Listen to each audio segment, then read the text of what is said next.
Welcome to Live Breathe Film, episode 128. You're here with Doug and Murph. Thank you for joining us. Today we're going to be talking about various movie theater formats, which of them we prefer and why. Then we'll check out how things have been going in our fall box office pool, as Doug had a slew of films open throughout September. And as always, a friendly reminder before we begin, if you haven't already done so, please subscribe to Live Breathe Film wherever you choose to listen to your favorite podcasts. We appreciate all your support. Doug, let's move right into our feature presentation. Like I said, we're going to be talking about film formats. It's kind of a hot topic right now with one battle after another and all the various ways you can see that. We've seen it in the past every time a Christopher Nolan movie is opened. When Quentin Tarantino movies come out, you seem to hear about it. Sinners, that was a big one earlier this year. Ryan Coogler did a great job breaking down the various film formats or digital formats and the different options people had to see the films and get a different experience from them. So it seemed like now would be a good time to talk about this, since it's something that we really haven't dived into too much. I mean, we've talked about movie theater experiences and stuff, but not so much the various formats that we've gone to, that we like, that we still have to try, and things like that. Anything you're immediately thinking before maybe diving into the types we have experienced and which ones are our favorites? No, other than just like some of these that we're going to talk about, like you can only access if you live in like a big city that happens to, have a decently big fan base. Even like I know by me, I probably don't have access like locally to a lot of the film formats outside of like digital. Yeah, it's definitely very different for you than me. I mean, where we grew up, it was, first of all, I guess we should talk about the fact that when we grew up, like we were seeing movies predominantly just seeing 35 millimeter films. Then there was the shift probably when you were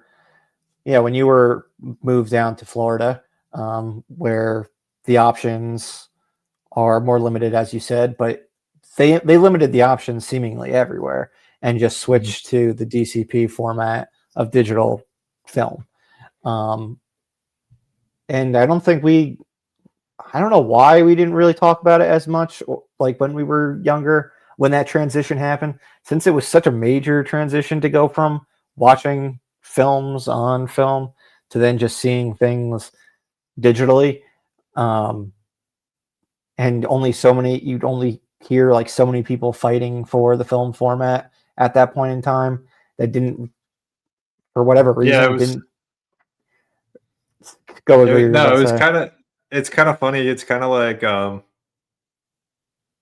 vinyl records going to like CDs, where I think everyone's like, okay, awesome. Like this is a improvement. You're not having to like worry about like imperfections of the reel. You're not having to worry about, scratches on anything. Right. Everything's like projector breaking, pristine digital.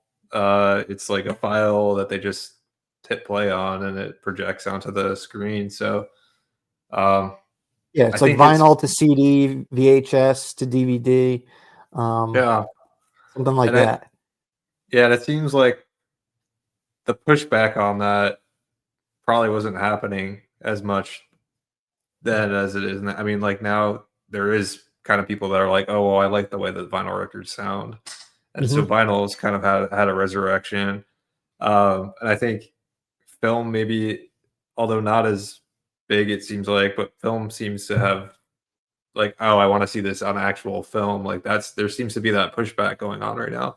Yeah, it's getting louder. And I don't know what is necessarily the reason for it getting louder. I don't know if it's like just like the cinephile explosion on like the internet, and then like at this point it's like the biggest directors like in the games are the ones like really encouraging people to go out and seek these films on these particular formats that they were shot on or what have you.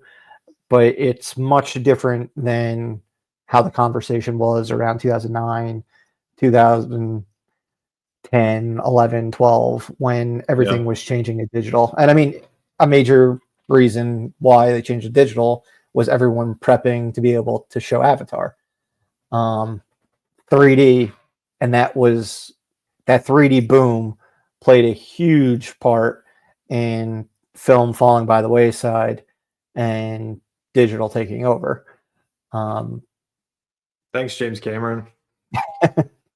Yeah. Yeah, that's interesting. I never thought about that, but yeah, I mean, there was obviously, and what that's going to be one of the formats that we talk about. But like, Yep.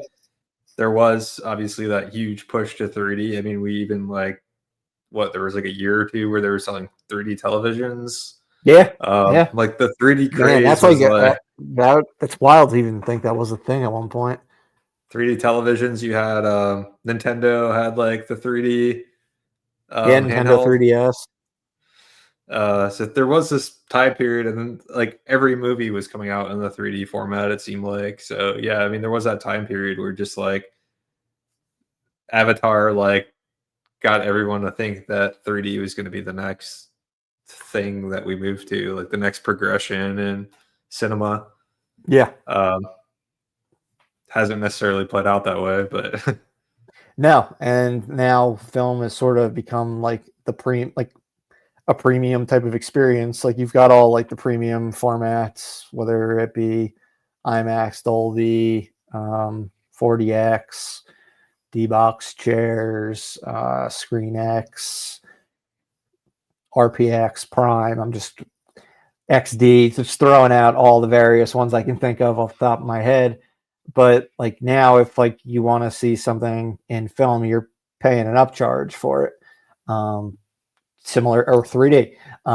It's a similar type of experience. Like I caught one battle after another in VistaVision this past week, and we'll get into more of that later when talking about the film formats that have kind of been popularized or becoming more popular as of late, based on the filmmakers that are using them.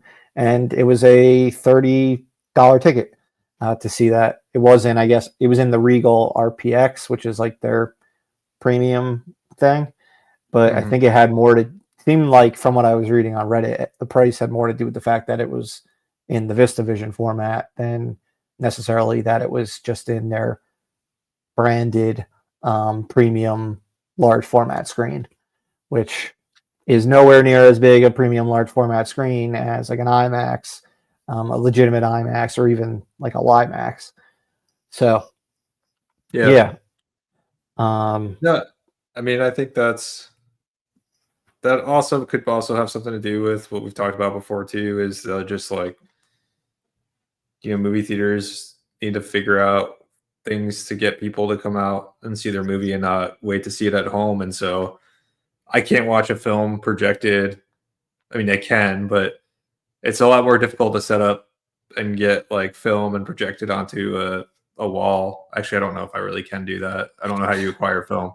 But it's not an experience that you can just have. Yeah, I don't and, think like, it's be the like, easiest thing. You get a film print.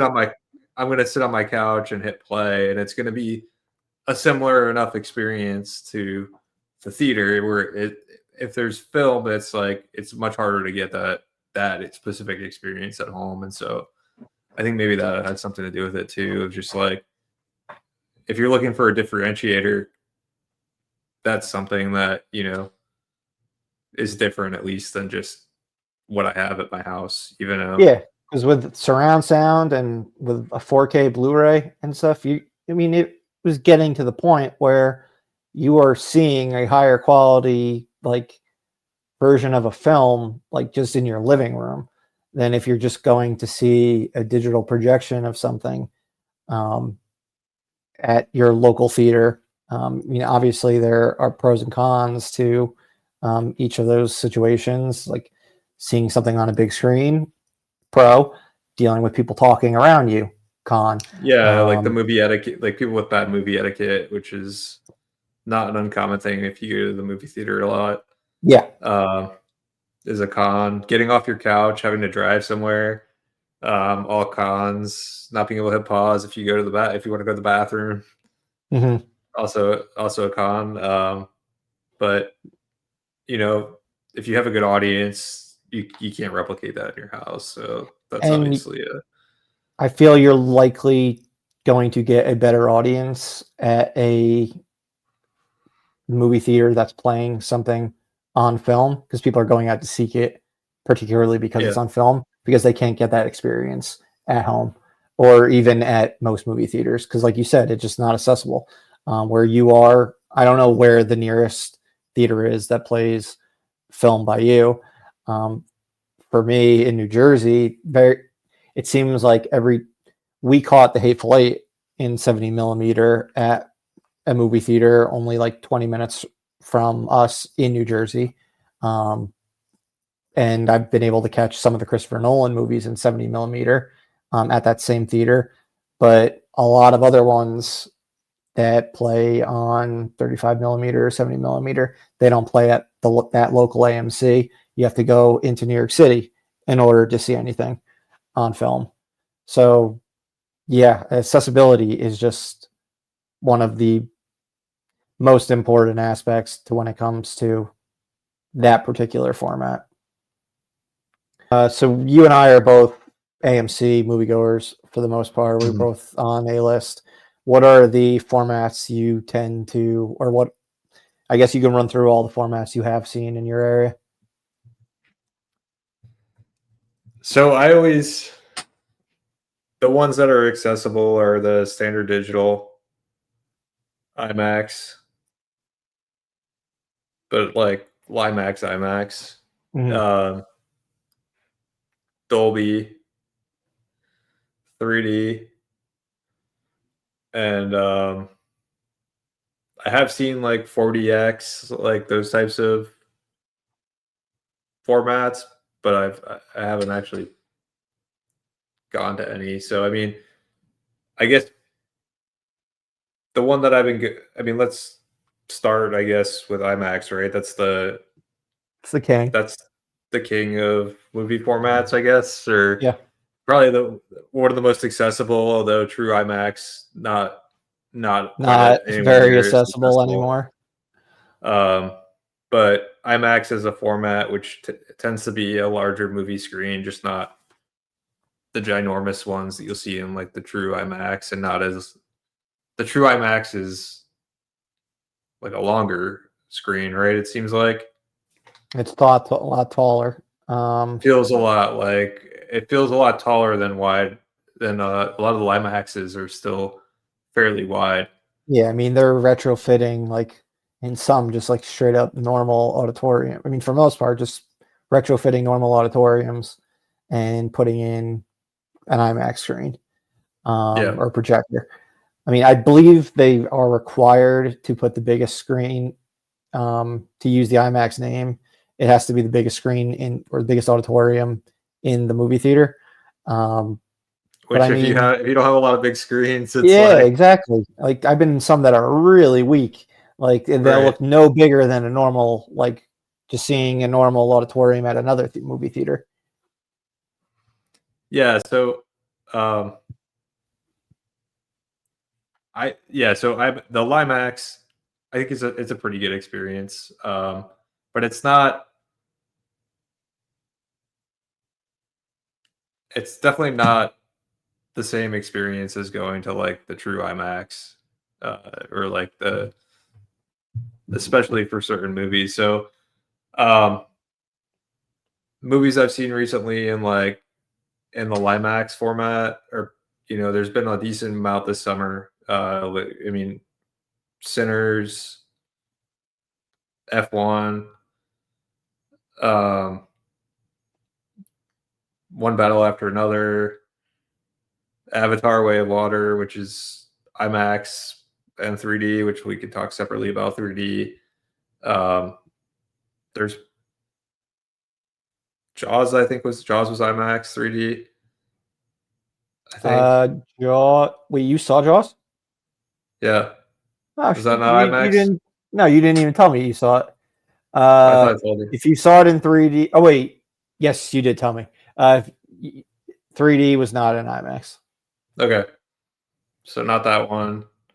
So I've seen a few. I would say it's a slightly it's only worth it to me to see a movie in the IMAX format if um it's If it gonna was do the the aspect aspect ratio change, ratio expansion, the yeah. Sinners being like one of the more noticeable one or one of the more noticeable aspect ratio expansions because they kind of built it into like the movie that when you were watching it, certain scenes would just kind of like slowly expand up Mhm. and take the entire screen, which some other movies is just like all of a sudden like it cuts and then it opens up and it's the bigger screen. Yeah, It's not like part of the movie. most Uh, movies are like that. yeah, it's just like, oh, Just okay, jumps I back guess and now forth. it's yeah, I guess now we're like we're doing a taller aspect ratio. Um, but I mean, there's not a lot of movies that I think are Limax worthy. Um, it's really got to be like they're using the camera, they're changing the aspect ratio. Outside of that, I think it's really not that all that different. I know that the sound's supposed to, in the picture maybe is supposed to be a little bit better, but I don't know if that's enough It'll for the definitely get. Limax format. I agree with you about. I mean, particularly about Sinners when it came to the aspect ratio change. I saw both in like the Limax and like the 1.9 aspect ratio, and then in the true size IMAX with the 1.43. And I mean, the change even it wowed me. I saw it the first time in Limax. It wowed me in that department, and so I was like, okay, I definitely need to go see this in the full IMAX 70 millimeter version, and get the complete experience because it wasn't something that I was intended to at the time. I mean, there's been a bunch of IMAX movies over the years where I didn't make my way to a IMAX 70 millimeter theater just because they're not as accessible as they once were. I didn't used to have to drive into New York City in order to go to one. Could go to one in a mall, and it was the full size experience, and it was just way easier to get to. Where we saw basically, I mean, we were seeing IMAX 70 millimeter movies prior to the Dark Knight, which really changed the game when it came to showing using IMAX cameras and being on the full screen. But And I do feel differently about Limax and oh, IMAX. we'll definitely dive deeper into the 70 millimeter aspect because yeah, obviously way different than Limax. But yeah, going to Limax is my preferred option for basically, I'd say 90, I don't know, 95%. Like if a movie's playing in there versus if it playing anywhere else, it's my preferred option. For the because I do have the one by me. The screen is pretty damn large, like the most local Limax, and the sound is fantastic. I dig when they put out re-releases because then, like, yeah, so it's something that I saw before on film. I feel like I'm at least getting some sort of a new experience in the fact that it's been remastered for IMAX for the bigger screen and sound and other bonuses. Well, sometimes they offer some extra stuff, but it serves its value. I feel like I would ultimately prefer Yeah, to go see a film in IMAX than to see it in just a regular digital screen, unless it's something where I'm like, it doesn't seem like it's going to have any real benefit to it, like whether it's visually or sonically. Um, like a complete so unknown, I'll use as an example. That's something that I was like, you know what? This visually, it's not going to be very exciting being in mhm. IMAX, but it's probably going to sound great as a music biopic. And it did. And I'll do the same for the Springsteen movie when it comes out this fall. Yeah, I mean, I guess that could take me into another format that I frequent a lot, which is um, GDX by me, but It's like an anomaly. like like a what do you think it's like the closest to like a Dolby? Yeah, Uh, yeah, or like an XD in Cinemark, um, yeah, and or I even think like this RPX in Regal that I just went to. I probably can yeah, tell to you me those. that's probably my preferred default format if they're not selling me on like like a huge aspect ratio or really an interesting aspect ratio is that, and it's mainly because I think you're getting still a really great picture, still really great sound, um, and then you're on top of that, you've got the the seating format where you can recline back, and although so to me, you're not really giving up anything if the movie's not designed to take advantage of IMAX, um, to go to like that type of format where you're still getting great picture, you're still getting great sound, and you get to like recline back while you watch a movie, have a bigger area for like cup holder, for you know areas to put your popcorn, like a little tray area to put your popcorn and stuff like that. So that would be my preferred format, assuming that they're not trying to sell me on something special with the IMAX experience. Okay, I'm very pro IMAX over Dolby.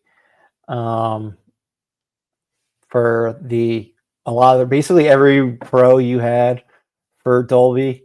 Like I prefer the the other way. Like I like how IMAX like it has it's got the stadium seating, but you're not like reclined back and like feeling like you're just like kind of chilling on your couch or whatever. Um, I hate I'm not a big fan of the trays kind of that are like in front of you. I feel like they like kind of get in my way. Um, and I don't know, just the IMAX seats and the whole it just feels like a more traditional movie theater auditorium while still being while still being slightly better than most of them. Yeah, I Um, mean, traditional, you wouldn't have stadium seating, right? That's something that was I guess that's true as well. That's like a '90s thing when that's something that the we multi. got, and thank God, because I think that's so much better than Yeah, I mean it's kind of yeah. rough when you go to an older movie theater You're like, oh, and my neck hurts. your neck hurts or like you've got a tall person sitting in front of you and like you're kind of like having to look around them or like you're missing part of the screen Yeah, because the screen yeah because the seating like I mean it's moving upwards but it's just nowhere near like the stadium seating where the higher up like the closer you are to the middle of the screen. um yeah. It's like a slope in the Yes. regular Yeah, yeah. theater, yeah, That's the best way of putting it. It really is versus like a like slope. actual like steps that go like way up, like way up. Yeah. Um, So I feel like it's more of like it's like feels old school to a degree, or at least old school to the way we grew up in like or when the innovations were taking place in like the 90s, um, while still being very comfortable. Um, not that I don't recline. assuming that If it's things recline, I will recline. Um, I don't I do don't like a I think I don't typically do a full recline because like yeah. what am I gonna do? Spill my soda? Like it's awkward when you're drinking soda or Well, eating no, things. you're not like in a lay flat situation where you're like, give me a blanket and a pillow. Yeah, Um, which you can but do yeah, in some like a nice AMC's, like well, not like a full lay down, but like pretty close to it. Um, sure. like the closest movie AMC to where we grew up, like it's recliners now, and you've been in it since they made the change pre-pandemic. Like you got a good recline. So even if you're in like like first or second row, Like you can recline all the way back, and you're not hurting your neck or anything. Yeah, it's not the best situation for like eating snacks or anything, but it kind of makes sure you don't have a bad seat like in the house as long as you're somewhat close to the center of the screen. Um, so there are pros and cons. Yeah, but that would be my, I think, preferred format, unless it's being billed as like an IMAX thing. Yeah, and Dolby's really good for movies with for both its sound with the Atmos and then with the Dolby Vision with the colors. Like they are strong when it comes to having very vivid like blacks or just any other colors. So like animated films or films in 3D, they Yeah, do seem to be more pronounced than in a regular auditorium or even an IMAX, like or a IMAX. Anytime, any IMAX that is not because even a full size IMAX, 90% of the time they're showing movies digitally. It's really only so many that get the IMAX 70 millimeter treatment. that's true. That's Like we very caught when we went to AMC Lincoln Square this summer and saw Fantastic Four. That was just a yeah, digital it is digital. version of the film.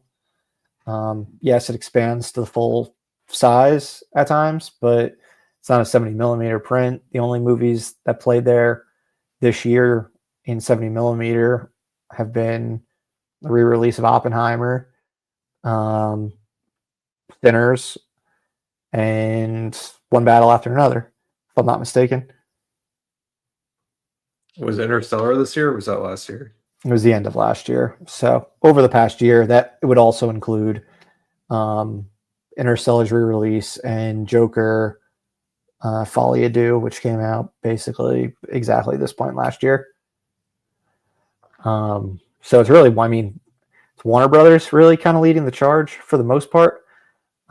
They put out Joker, they put out Sinners, they put out Interstellar internationally, and One Battle After Another. Oppenheimer's the only one that they didn't have any involvement in, and I mean it's from the Godfather of IMAX, really the biggest spokesperson, and Christopher Nolan. Yeah, And he jumped ship from Warner Brothers to Universal. So only they're the ones who definitely have done the most for the format as a studio, Warner Brothers. Even if a film's not filmed with their IMAX cameras or whatever, like One Battle After Another was not, or Dune was shot with digital cameras, but then they converted it to to the 70 IMAX. millimeter prints for IMAX. Yeah, yeah. Then the only other big format by me is the 40X. But Have you seen one? uh, Okay, you haven't either. All right. have you? No, I haven't done 40X because they only You've have it done in, D-Box, right? I've done D-Box once. Which is kind of like a competitor of I guess 40X. it's a competitor. It just doesn't have like I guess you get sprayed with stuff in with 40X. I believe they have smells as well, if I'm not mistaken. Yeah. So it doesn't have that stuff, but it's got the shaking aspect that moves Okay. along to the movie. So I saw Revenge of the Sith, the 20th anniversary. I was like, all right, if I'm going to see a movie and check it out in this D-Box seats, it might as well be something that I've seen before in a movie theater. So I'm getting, like, it's a re-release. I'm getting something new out of it. The movie's kind of got an amusement park feel to it anyway. It was fun. It was definitely a different way of seeing something. I haven't gotten back to see one since then, which was April. So that's about 5 months ago. So that says But you're also like an A-lister, so I'm also yes, I'm not running the Cinemark like all the time. would But you think you would go see it if it was on, like if it was an AMC product? if it was an AMC product, like if they licensed them out, I likely would see them more. Yes, probably would have caught some other stuff in it. I definitely would have caught some other stuff in it. I'm not sure which ones I would have necessarily done it for. Maybe Mission Impossible. I would have caught that one time that way. Yeah, I mean, I just think about like there's a bunch of other theaters by me, but I tend to go to the AMC because I've got a list and Yeah. And when I do go to Cinemark, and that was in their XD theater as well, which is like their premium one, I tend to, anytime I do go to Cinemark, I'd say 3 out of 4 times I'm seeing it in their premium screen, versus unless it's really only available in a regular auditorium, and it's a Cinemark exclusive, or just the time just happens to work out where it just makes sense to go see it at Cinemark versus AMC. But I would love to check out the 40X. It's only currently at Regal to my knowledge, and that's just not an accessible theater chain for me. I would also like to see ScreenX, which is the one where it's got the 3 screens. oh yeah, Got kind of like that panorama view. mm-hmm. I would like to check that out, but that isn't yet available by me. I believe both of them are going to be coming into AMC's over the next, like they're doing an initiative to add both those screens, those formats to certain locations over the next year or two, throughout the world, if I'm not mistaken. But that'll probably be when I actually do check one out, unless I happen to be in the city and I buy a Regal, and for whatever reason the time just works out. Otherwise, I can't see myself going to one of them before that happens. Yeah, I mean I think the 40X interests me more than maybe like the 3 screen concept. Feels a little. The 3 screen concept reminds me of like the planetarium type of situations, like how I'm like the IMAX at Liberty Science Center when we were growing up, where it's kind of just like you're looking all around you. That's the vibe that's the vibe I get from that. And yeah, it's understandable if you don't like. You want to be able to see the entire image. Yeah, whatever is the image that I'm supposed to see, like that's what I want to see. I don't want to like risk missing something. I mean, it's hard enough to see an entire image in like AMC Lincoln Square unless you're like you have a good seat. Like if you're up front at AMC Lincoln Square, you're not seeing the entire image. It's not humanly possible for your eyes to like see everything. If you're that I don't far know up close. I don't know how people do that. Where they're like, in one of the lower rows, and they're just like in it. Yeah, exactly. Like it's gotten to the point where like I know Christopher Nolan has said like his preferred seating is like around like I guess like the front of the middle third section of the theater, where it feels like more immersive and everything like that, or the back of the middle third.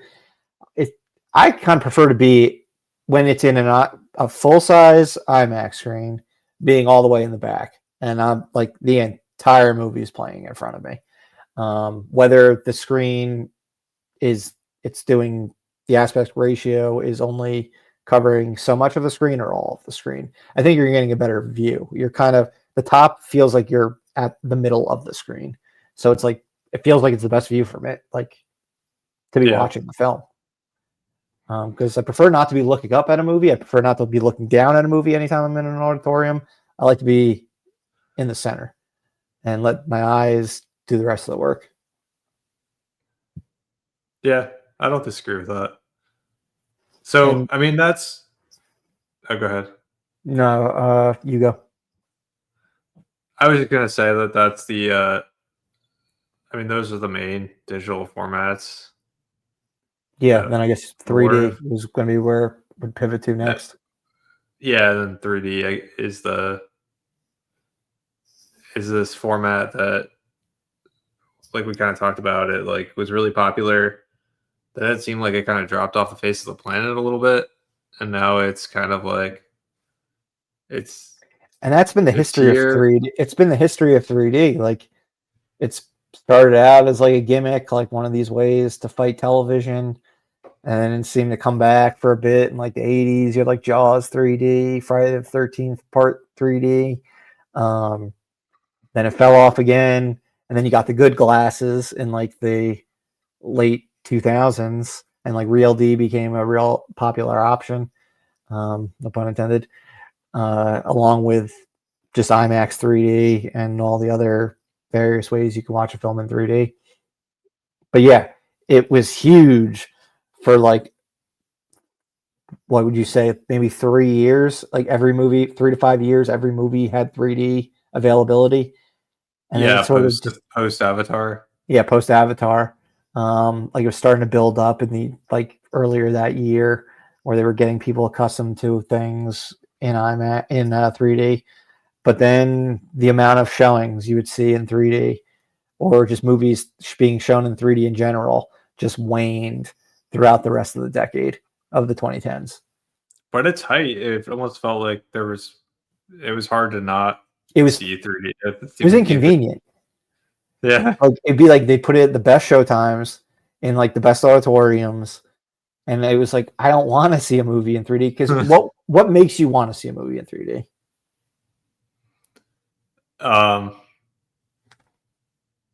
mean, I think it's probably changed. I think when I was a kid, probably like I enjoyed that Terminator ride and Yeah. Universal where like the things fly out at you Gimmick. and you're like, yeah, the really like gimmicky 3D.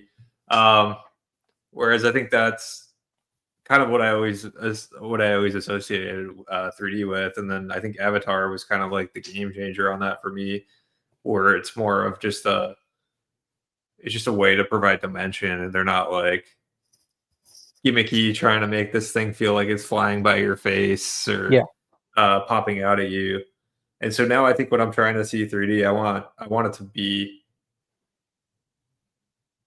something that is visually going to be like something impressive. So like one battle after another, I don't want to see that in 3D.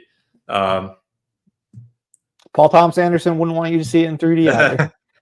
Like if it's just like a regular like a comedy, like I don't want to see that in 3D.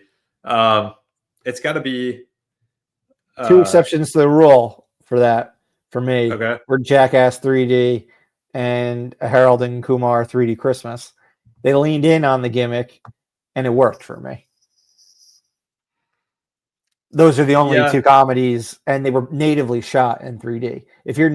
When you're natively shot in 3D, and just the 3D looks better, that also that just in general makes me more inclined to see a movie in 3D, like Avatar. Yeah, I mean all 3D isn't created equally. No. That's for sure. Like the converted one, post conversions don't conversion. usually look as Oh good. man, Although they hurt the format so much just as it like right after Avatar came out. We both saw Jaws in 3D that wasn't natively shot in 3D, and no, it wasn't. Felt they did a good job with that. And with that one, it really came down to like, I guess like the I don't know what the word I'm thinking of. They really used the 3D not as a gimmick, but to show like dimension. Yeah, dimension, I guess like spatial awareness, to like contrast between how far something was from something else. Mm-hmm. And it was done really just in that way. And that worked for me. Like, that's similar. Yeah. That's similar to how like the Avatar 3D is done, where it's more like dimensional. Yeah. Which is the way that primarily I think it should be. Again, I'm cool with gimmicky if it's designed to be all in on the gimmick. Like if you were a comedy like that, where they are acknowledging the fact that the movie's in 3D, which both of those movies did. I wouldn't want to see a typical comedy that is post-converted and doesn't have any reason to be in 3D. I wouldn't want to see that in 3D. Animated film, I was gonna say even superhero movies like if it's post converted, I don't really want to see that in 3D Oh either. yeah, I got stuck seeing Black Panther that way the first time I saw it, and it's just an ugly way to watch like a film. Yeah. But animated films, I think, can do pretty damn well with 3D. The Wild Robot, Spider Verse, some Pixar movies I've seen. But yeah, re-releases just because it gives you a new perspective on something. If I'm going to see some, if it's a re-release of a movie I never saw in theater or that I'd already seen in theaters before, like, all right, let's give it a shot in 3D this time. Like Jaws, Jurassic Park, Titanic. It also typically is ones that involve where the director is like involved, and like it's going to be done the right way. Like, all right, James Cameron is putting out a 3D version of Titanic. James Cameron's going to make sure it's a good post-converted version of Titanic in 3D. He's not going to be doing it in a gimmicky way. Same with Spielberg, like overseeing Jaws or Jurassic Park, what have you. But yeah, for the most part, unless a movie's shot in 3D, like Gravity, I believe that was that actually looked good in 3D too. Yeah, I will be But generally steering clear of them. I believe Transformers 3, some of it was, so I gave that a shot, but I heard Transformers 2, that was like a post-converted one and looked terrible to my knowledge. That was like, I guess that one came out like right before Avatar came out. Alice in Wonderland was one that came out right after Avatar and looked absolutely terrible. I remember hearing about Clash of the Titans looking terrible around that time too. There were just a lot of horror stories in the early 2010s, late 2000s. yeah, I mean, I think we're probably both in agreement that like the Avatar is probably the best to have done 3D. Yeah. And winds up being like a must see in that format. Like I haven't, I mean, I've seen it play on TV, like Way of Water and stuff like that. And it's just, it already just like feels like it's missing something. So it's just, those movies were just like, that's a part of the movie. So it's just kind of it's hard to watch it any other way. And it's what's interesting about that is that does kind of force you to see it, or it does force you to see it in 3D theaters because you can't watch it that way at home. Kind of going back to what we were talking about with exactly. I'm film. not watching Avatar at home. Yeah. But I'll check out a re-release of the first one before the second came out, the second one before the third comes out. We'll see the third before the fourth one comes out in 4 years. Fifth before the sixth. Exactly. It's just the way to see these movies is in 3D. And I will say, Jaws was a very different experience seeing it in 3D than seeing it in 2D. I'd seen it in 2D so many times, whether it be at home on VHS or cable or Blu-ray or DVD, what have you, and saw it in theaters. I saw it in IMAX. The best experience I had seeing Jaws in theaters was seeing it in 3D. Never would have expected that. So if people get it right, like if you really get perspective was the word I was thinking couldn't get before in my head. It shows like a level of perspective to like scenes. If you do it right, it works, and it adds something to the movie. I'm an IMAX guy, but the 3D version of Jaws looked a lot better than the IMAX version. Yeah, I don't know if I've seen Jaws in IMAX. I can't, but I did think it looked good in 3D. All right, well that wraps up digital. Before we get to the king of the film formats, which would be the IMAX 70 millimeter, do you want to kind of run through the different formats that you can watch film? And I think most of these you probably have seen and I haven't, so I can jump in if I've got any comments, but I think you've definitely seen a lot more of these formats than I have. But I mean, I'm pretty lacking. For the most part, it's 35 millimeter. I mean, that was the one you definitely saw a ton growing up. Yeah, most people did. They were born before if you saw movies up until like the early 2010s, you were likely seeing movies in 35 millimeter. And then after that, once things moved to digital, that's when I started to notice directors putting things out in other formats to get people, with the exception of IMAX 70 millimeter, which had already kind of became Nolan's, like his I don't know, his secret tool in 2008, and was kind of like his own version of 3D. Like Cameron had 3D and Nolan had IMAX 70 millimeter, which he kind of treated it as 3D without 3D glasses. And I think that is a good way of putting it, because you are so immersed in the screen with the size and scope of everything. But I noticed around in 2012 when Paul Thomas Anderson put out The Master, that was the first time I had really heard about a director fighting to keep like film alive, and doing something different than just IMAX 70 millimeter, because it was the same year as The Dark Knight Rises, but he had shot the film like 85% of The Master in 65 millimeter, and then it was projected in 70 millimeter, but it was only available in so many locations because they do not make a lot of these prints. Like a lot of these movies, they get like 10 prints made at like kind of at most. I mean, unless you're Christopher Nolan, where they go above and beyond in making the movie as accessible as possible and make more prints, like closer to like 100. But then we had Hateful Eight, I mentioned earlier, which was shot on Super Panavision 70 millimeter. He did like the whole road show of that.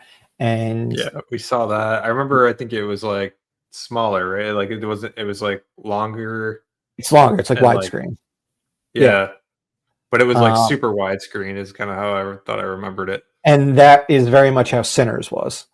It Okay. would shot in the same format as Hateful Eight, outside of when it used the IMAX film cameras. It was using the Super Panavision 70.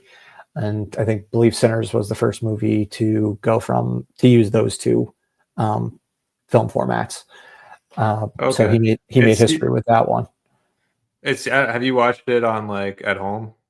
I haven't watched Sinners? Sinners at home yet, but I mean, I noticed just when seeing it in the IMAX how widescreen it was compared to most movies in IMAX, any other movie I'd ever seen in IMAX. So I could tell right off the bat, like this was something different. And it reminded me of Hateful Eight because that was the first one I had ever seen in 70 millimeter. And it was very much widescreen, and just looked different than anything I'd seen before. They kind of on the home version, he kind of tried to keep that wider screen feel, or Okay. like I almost didn't like watching it at home as much because it felt like most of my TV was black, Yeah. uh, and the image was so small. But yeah, that makes sense that that's the same as what we saw with Hateful Eight, because that's really what I remember is like it just being a lot wider of an image. Yeah. Exactly. Or sorry, Hateful Eight was Ultra Panavision 70. Sinners was Ultra Panavision 70. Because there's like Super Panavision, Ultra Panavision. And the Master was a Panavision System 65. So like they're filming in the 65 and then the 5 extra millimeters is for sound. So then, and I guess it was even the year prior to Hateful Eight when we got Interstellar. That's when I saw the biggest push for seeing it in all different formats, where Nolan like put out a whole guide of the different ways to see Interstellar. There was like 35 millimeter, 70 millimeter, IMAX 70 millimeter, and it was really pushing it to see it in the IMAX format, where it opened a couple days prior in IMAX than it did and then it obviously IMAX digital and regular digital screens. That was included in the guide as well. But it was like, if you want to see this movie first, you got to see it on film. And that's how One Battle After Another was this past week. It was, a week ago. It was, we're going to play it on VistaVision, on IMAX 70 millimeter or 70 millimeter. The first showings of the movie will be on Wednesday night in those formats.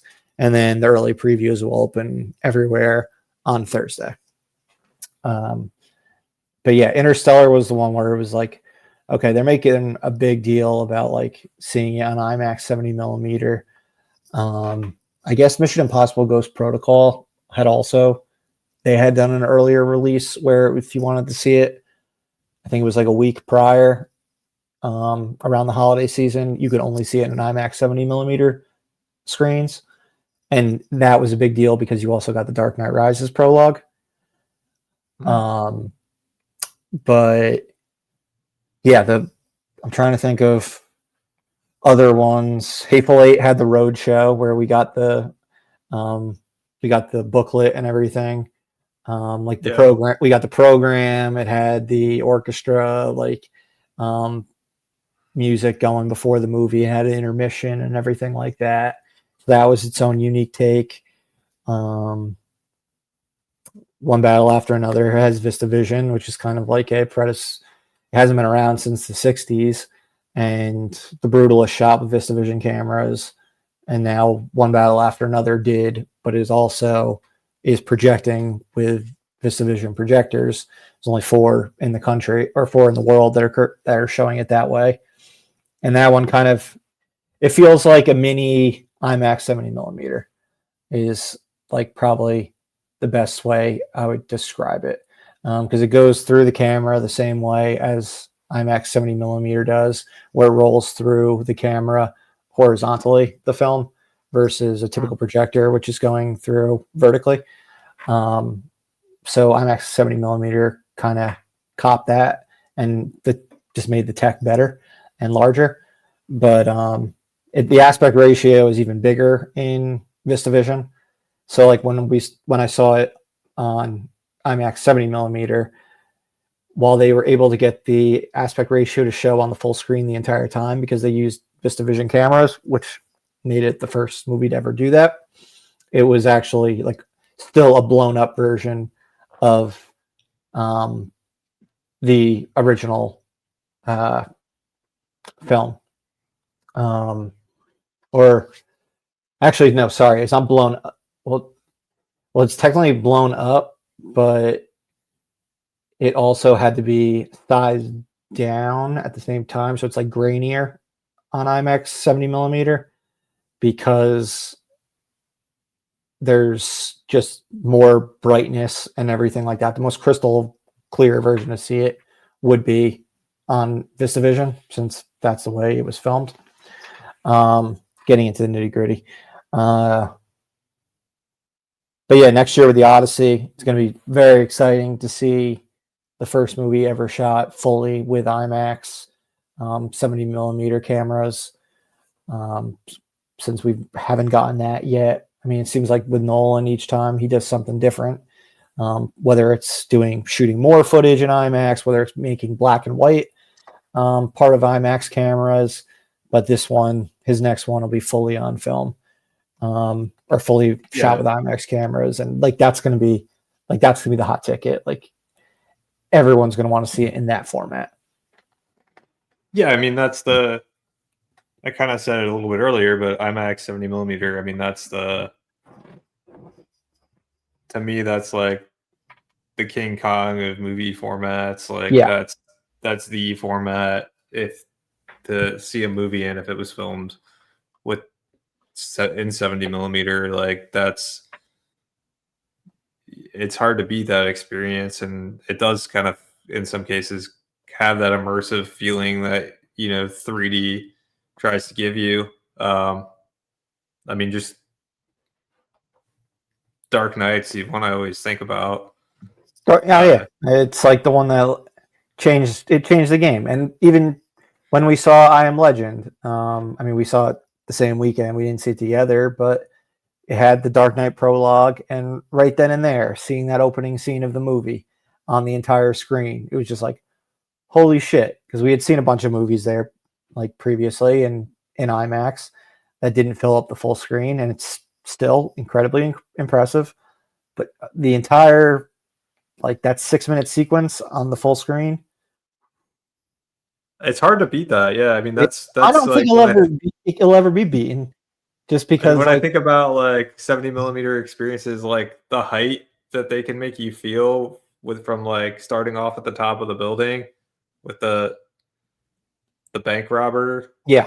scene, and they're dangling over on the line, and you can actually like feel the height, which is something that like you don't feel that a lot. Like there's a lot of movies where you're high up and you don't actually like feel like you're high up. That Hmm. movie, like you do kind of feel, or I at least do kind of like feel it when you start Oh off. yeah, and Like when they're zooming in on that skyscraper, I'm like, and I could pinpoint like I'm like that's the window that's gonna get like shot in. But then when I see it in like a digital screen, I'm like, wait a second, like I'm like, there's so much chopped off. Like, is that the one that's gonna get hit? You're just missing so it's much not of the you're missing so much of the image. it's not the same. That's another one. Like we're talking about Avatar. Like I don't think The Dark Knight's the same movie at home or in like another format. No, I mean, Um, it's just does not hit as well when you see it in. Honestly, I'd rather watch it at home than watch it in a digital theater. Um, the Dark Knight, because at least like the Dark Knight at home, it does expand the IMAX scenes. Um, but yeah, just seeing it in a digital screen, it doesn't hit the same way. and then there's something that Nolan does with the sound too, where it's just like you when you said the window exploding, I like kind of like felt You feel that like the propulsive, sound like yeah, that he has that like the way that like the sound on that window exploding like so good. And I don't, it just yeah. I mean I just I've watched that movie a million times, I've seen it at home a million times, and it like that movie just doesn't hit the same as when. And we went back and saw that movie. It was me, you, and Corey. What was that? What year was 20, that we went in? 2019. 2019. Um, and I had seen it so many times at home since then, since it came out in theaters, and since we saw it in IMAX, and I was like, yeah, I kind of just chalked it up to like, oh, well, that was just like, the high of seeing it for the first time in theaters. But then, like, when Yeah, you're back in like the 70 millimeter, you're like, no, that's not. It's just like it's this format. yeah, it's totally the format. It's the king of the formats. I totally know what you mean. When I saw it, me and Corey had caught it for the 10th anniversary the year prior, also at Lincoln Square. We saw 2001: A Space Odyssey, which was not IMAX 70 millimeter, or it wasn't shot with IMAX cameras, but it was a Super Panavision 70 film projected in IMAX 70 millimeter, and then The Dark Knight. And I just remember being wowed like all over again. Like I was like, oh, this is like 2008. And I even like the month prior had watched it at home, I or at Corey's house or apartment for like I think it was like on the 10th anniversary, Mhm. and it was great. So the movie was still fresh in my mind, but it just was felt so much different seeing it in that theater again, or just in that format again. There's nothing like it. And yeah, Is that is yeah, that? I mean, when we're talking about like favorite movie you've ever seen in the IMAX 70 millimeter, like experience wise, is that the top one, or is there another one you would put above it or tied with it?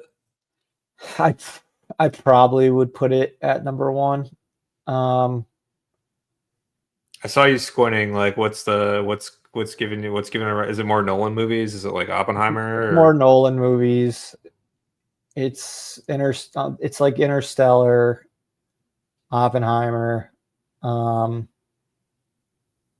like One Battle After Another was pretty phenomenal, seeing the entire movie in that full screen, but it still doesn't. It's just not as visually spectacular as those other movies, and the IMAX 70 millimeter cameras really do make a difference. So, but yeah, I mean, I don't think you can take away from The Dark Knight being the first one to get any of it on the full screen. Even Dark Knight Rises absolutely killed it in IMAX 70 millimeter also. So yeah, I just think Nolan just got the stranglehold on it. I still got to see Dunkirk. I'm hoping assuming they at some point re-release it in IMAX 70 millimeter, I get a chance to see it, and I'm hoping I finally enjoy it the way like I feel like I should enjoy it. But I just feel like I have not seen the movie the way it was intended, and maybe that's part of the reason why I'm not enjoying it as much as I should. Because like I've caught a lot of like The Master, I caught recently in 70 millimeter, and I liked it so much more than when I originally saw it in theaters. It just looks so much better, and I don't know, something about seeing the movie the way it was intended to be seen. I think it does play a part into enjoying a film. Yeah. What Yeah, about I you? mean, What would you say is your favorite it's Dark IMAX Knight. Yeah. Dark Knight? Yeah, Yeah, I mean, there's just like nothing. it is dark. It's Dark Knight. It's like that opening, like right from the start, with the logo in the blue clouds and everything, black logo in the blue clouds, and then cutting to Chicago on the full screen. Like, Yeah, I mean, maybe he'll top it at some point. Maybe the Odyssey's the movie where it's got some crazy scenes that will top it. I have a feeling it won't. Yeah, it probably won't. But I mean, it's an incredible Dark Knight's just an incredible movie, and then it's like on top of it, it's got just like these amazing scenes in 70 millimeter. That's just yeah, I nothing And matched that. Interstellar was really cool. I mean, I like like we talk about perspective, like when they're in space and like the smallness of the ship and like the big deep blackness of space. I mean, it was pretty badass to see that, but not the Dark Knight. I think the Dark Knight, the scenes that were just shot on 35 millimeter look better than the Interstellar scenes that were just shot on 35 millimeter when blown up on that screen, um, which is a large chunk of each of the movies. Like you can tell instantly that it's a different camera being used, um, Yeah. particularly in Interstellar. And I don't know if maybe it's because the print was a 10-year-old print, but I guess Dark Knight we would have saw a 10-year-old print also. So I don't know. That movie just looks better, I think, overall on IMAX 70. Yeah, I was actually just trying to look up. I think the film he used, there was something different about the way he filmed it in Dark Knight Okay. on the Because 35 millimeter, or at least I would swear it based on like because I own both those movies. I've seen both those movies a few times. yeah, because he Um, pivoted throughout, like as he moved on, he moved away from like the 35 millimeter camera to 70 millimeter for the non IMAX scenes, like Tenet and Oppenheimer, and Dunkirk. They were all shot with Panavision System 65 cameras, versus Interstellar, Dark Knight Rises, Dark Knight, which were shot a lot with 35 millimeter. And now that's the natural progression with the Odyssey to just go all in on the IMAX cameras.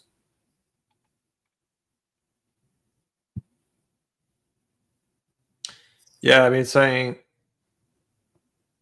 Interstellar was filmed 35 millimeter in the Panavision.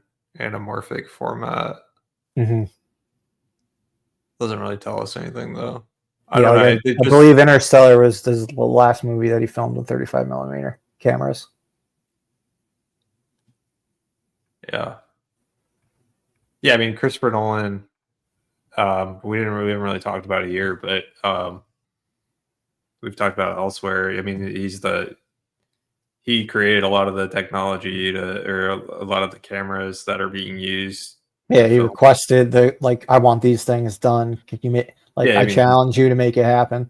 Like I will promote the shit out of your movie, this movie in IMAX if you get this done. And it's why like so much of the grosses from these movies that he puts out, the percentages come vastly more than most movies in IMAX screens.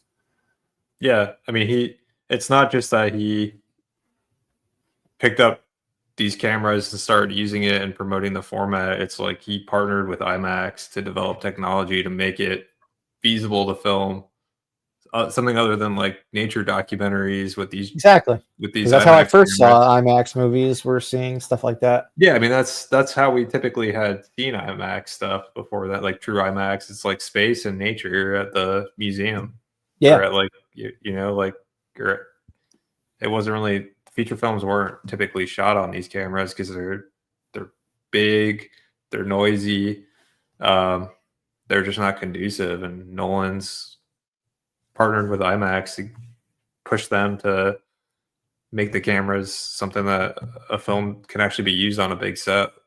Yeah. So it's When they created their DMR process to remaster films to play in IMAX screens, it started with like doing re-releases of films, and like Apollo 13 was the first live action one. They couldn't even do the entire movie because it wouldn't fit the film reels. So like I think 18 or 20 something minutes of Apollo 13 had to be cut when it was the first Hollywood movie to be shown in IMAX, like in 2002, 7 years after it was originally released. And now, just this past month, the entire film was finally put out in IMAX, but everyone's seeing it digitally because they don't take advantage of IMAX 70 millimeter like they used to anymore, because we are in the yeah, digital world, but we are trying to go back to analog. Because if you couldn't understand, I think you can. We definitely prefer the analog format, at least as far as IMAX. I personally prefer film to digital whenever I get the opportunity. Don't get the opportunity as often. Largely, it's turning out to be seeing re-releases of films that previously had already been released in either 35 or 70 millimeter, but trying to catch up on a lot of my favorite filmmakers' films in the format they were originally filmed in or intended to be seen in. And yeah, despite the fact that they're imperfect. I mean, I've seen movies where they've had to stop the movie to get the projector working again, or you can see a bunch of grain, or there's a line in like parts of the film reel. Even for movies that had just come out, I just prefer the motion picture aspect of things, and the work that is put into them. I do think they do look better. Like the colors are brighter, and yeah, just the way they are meant to be seen. And part of it is I'm old. Um, so it was the way I grew up seeing the movies those ways. So I want to continue seeing them those ways. So Kill Bill later this year in 35 or 70 millimeter for the whole bloody affair. Hype for that. Odyssey next year, and hopefully catch some re-releases in the meantime. I know there's a lot of movies coming out in VistaVision or filmed with VistaVision cameras that maybe will get that experience to play with VistaVision projectors over the next year. And a Begonia was one that was shot that way. Wuthering Heights coming out next year. The new Narnia movie. So a lot of big directors like Yorgos Lanthimos, Emerald Fennell, and Greta Gerwig are all starting to use these old tech, and because whatever, well, the old stuff becomes cool again. Yep, that's the truth. Yeah, I heard so baggy jeans are back. So baggy jeans are exactly. So well, yeah, we're going back in time. I'm cool with it. yeah. All right. All right. Shall we talk briefly about the box office? Yeah, let's talk about that crazy box office that All right. I think you mentioned at the top of this. I've got a lot of movies coming out, and it Yeah, doesn't you've feel like had a good thing right now based on how the box office is doing. yeah. So we've got numbers through Sunday, September 28th. You've had The Conjuring: Last Rites, Him, Gabby's Dollhouse, the movie, and One Battle After Another. So you've had 4 of 10 movies released so far. You're at 218 million. At that point, I just had Demon Slayer Infinity Castle out and have 118 million from the one. So I am liking the number that there's only a $100 million gap when you've had 3 more films released so far, and one of them was The Conjuring, which like blew away expectations. But we've talked about how both Conjuring and Demon Slayer both had, I believe we've talked about it. Have we talked about it? Was our last episode? Yeah, it was recapping the summer. So we talked about Conjuring and Demon Slayer, both of them, that there was an 80-something million dollar opening for Conjuring, $70 million opening for Demon Slayer. Yeah, those have been the two that there's really been some action. Yeah. One battle after another. Feels like it's kind of performing like. I think it's performing not at best case scenario levels, but you should be happy with how it's performing. It seems like it's kind of falling along the like It's going to Leo do score. it's going to do better than Killers Killers of of the the Flower Flower. Moon. It's going to be PTA's highest grossing film. I doubt it's going to be able to get to the levels of like a lot of Leo's R-rated films that cross like 100 million. Maybe it'll be more like Gangs of New York numbers, which was like his first big R-rated movie. His first collaboration with Marty. That made so it's kind of where I was 77. sort realistically hoping it was going to land. I mean, obviously, it would have been great if it was this like smash mainstream success, but that's not really like PTA. And then it's got like a political aspect to it that could be turning off some people. Yeah, it's doing great as far as its like polling exits and things like that, like cinema score word of mouth cinema score is just great. Seems to be really great for it. It's just I don't know that it's the type of movie that has like a super broad appeal. Yeah, which is a bummer to see. I mean, I'm happy to see it doing what it's doing, but I would Studio is probably going to lose money on this. Yes, but Warner Brothers, they are more than allowed to lose some money after the year that they've had. It's and it's going to make and it will crazy streak. Exactly, and it's going. If this ends up being their Best Picture winner, it'll more than make up with the fact that it wasn't like their 8th consecutive $40 million opener or whatever it was that they've been running on this year. If this ends up being the crowning achievement as far as them winning awards, on top of everything else they've done, and it still does record numbers for PTA and performs better than any Leo movie since Once Upon a Time in Hollywood, then I think they'll still be pretty damn happy. We'll see how 2026 goes. Yeah, no, I'm sure like they didn't expect it to go make crazy amounts of money. So yeah, I kind of agree with that. I think they're probably happy enough with where it is, even though it's it's probably going to be a loser if you're just looking It's at like yeah. amount of money they put in versus what they get out from the box office. What they are lucky about is it doesn't seem like people are talking negatively about the box office because people are just talking so glowingly about the film itself that it's just like, oh, and by the way, yeah, it's not. It's gonna end up as a like as a loss leader. But the fact that it's being praised unanimously from critics, audiences, etc.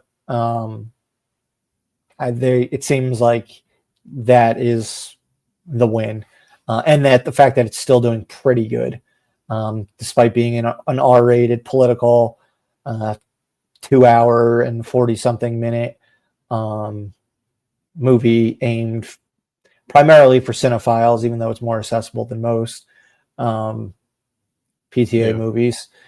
But yeah, it still covers some hot button topics. I mean, immigration being the main one that you couldn't get around that really in the trailers, and the race relations, and there's a lot of crazy shit in the movie. But so the fact that it's universally loved is impressive. Yeah, that is impressive. Him disappointing, box office wise. It's not supposed to be a good movie, so I think that's probably the Do biggest you issue that that one's had.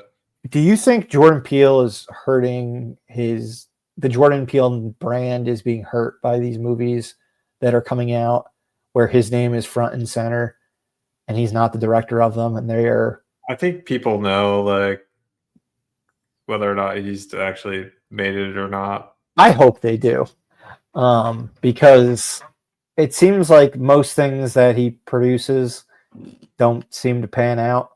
Um, Yeah.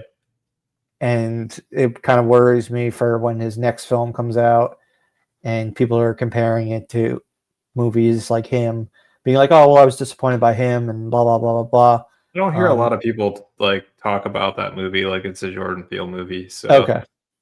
I'm Okay. not That's good. getting the sense that they're I honestly feel like his name just doesn't I'm not sure that it's really adding anything Yeah. to these movies where I'm like, I don't really know. I don't really get it. Um It's kind of like when Judd Apatow's name was just shoved onto every poster. Um, like towards after 5 years, okay, it doesn't really matter that much. Um, yeah, but I do get the sense like people know the difference between Jordan Peele produced uh, versus Jordan Peele directed. okay. All right. Um, Gabby's Dollhouse. This has been a roller coaster of a film. You were freaked out by its preview numbers. Ended up having a decent opening weekend, but then it's fallen off a cliff during its second weekend. Um, we don't know the final numbers for it yet, but it doesn't have legs. Um, Yeah, I mean that's fine. I think this is my last pick or something like yeah, it that. was So towards the end, if not, yeah, I think it was your last actually. Um, But yeah, I mean, Conjuring's had nice legs for you. You still got another horror. You got another horror movie during spooky season with Black Phone 2. And then you've got Five Nights at Freddy's 2 in December. So yeah, you got a lot of potential still to come. I'm very interested to see if Seth Rogen's success on television can translate to a hit movie in theaters, since he has not had a live action hit in theaters in a long time, or even just a live action film in theaters in a long time. yeah, With good fortune, Zootopia 2, we know is going to be a hit. I think the trailers for that have gotten better each time. With this most recent trailer that came out this past week, looking by far the most like the first movie, which is a good sign for you. oh, yeah, I Don't haven't not seen that trailer. okay. I mean, Yeah, it's each trailer is making it look like a better movie, and this one, I'm like, okay, this movie looks like if people like the first one, they're gonna like this one. Yeah. So I think you're in a good spot with that. Yeah, I mean, I would say not the best start in the world for me, not the worst start. So we'll see. And then you had a great start with Demon Slayer, and um, we'll have to see. Like, I mean, we have a feeling on how the Smashing Machine is going to do. I think that was a later pick for you. Yeah, it Um, was like one of I think my last two picks, like back to back or something like that, or close to the yeah, end. but I think the real big one that's the next test is going to be Tron, probably for you. Oh And yeah, definitely Tron is the next. Like it's got to hit because I picked that one high. But yeah, you definitely have the bigger Safdie brother movie when you have Marty Supreme open later this year. Um, just based on what Smashing Machines opening weekend looks like, it's going to be. Um, Tron, I'm going to need that to be big. Springsteen, I gotta hope I have one of the music biopics that actually pan out. Shelby Oaks, the release date was pushed back. Not sure if it was result Taylor Swift or not, but comes out later this month. Hopefully, I can have a horror hit with that one, an original horror hit. But as a neon indie movie, I'm not exactly expecting the world from it. And yeah, hopefully the Avatar: Way of Water re-release numbers are not an indicator of lack of enthusiasm for that franchise. Otherwise, I'm not going to be in good shape with Fire and Ash later this year. yeah, I don't think it is, but we'll see. I don't think it is. I think showtimes and people saw that movie already like a couple years ago, so might not be dying to get back in theaters. Yeah, but yeah, it Have, should. have the faith in Cameron and the Avatar franchise, the Blue People. Yeah, exactly. But yeah, it's gonna be really the end of October will be interesting because by then you'll have had 6 films out, and I will have had 5 films out, and neither of us will have had our biggest one yet. So we'll have a better idea once more of my movies start pumping out this month because I have a bigger month in October than I did in September, and you have a smaller month in October than you did in September. Um, and then yeah, Wicked for two, or Wicked for two, Wicked for good. Reminder that neither of us have that movie out. You see the latest trailer? You have any regrets not picking that one? The trailer I saw seemed like the same trailer that they keep showing. So I don't. Was there a newer Okay, one that came a out? new trailer came out in the last like week or two. I no. I Um, mean, I'm excited for the movie. I really want to see it. I mean, it wasn't a play based on my enthusiasm for the movie. If it was, I would have definitely picked it over Zootopia yeah, because I'm way more excited for it than Zootopia. But uh, no, I mean, I the box. I got to. This was the play from a box office standpoint. I think so. I still feel like it was the right move. okay. Yeah, I'm still sticking with Avatar. Avatar being a better pick for me than Wicked as well. Um, but we will see soon enough. All right. So yeah, next episode we'll have a lot more movies to talk about as far as their box office are concerned. Sounds good. All right. Well, that's a wrap for today. This has been Doug and Murph at Live Breathe Film, signing off.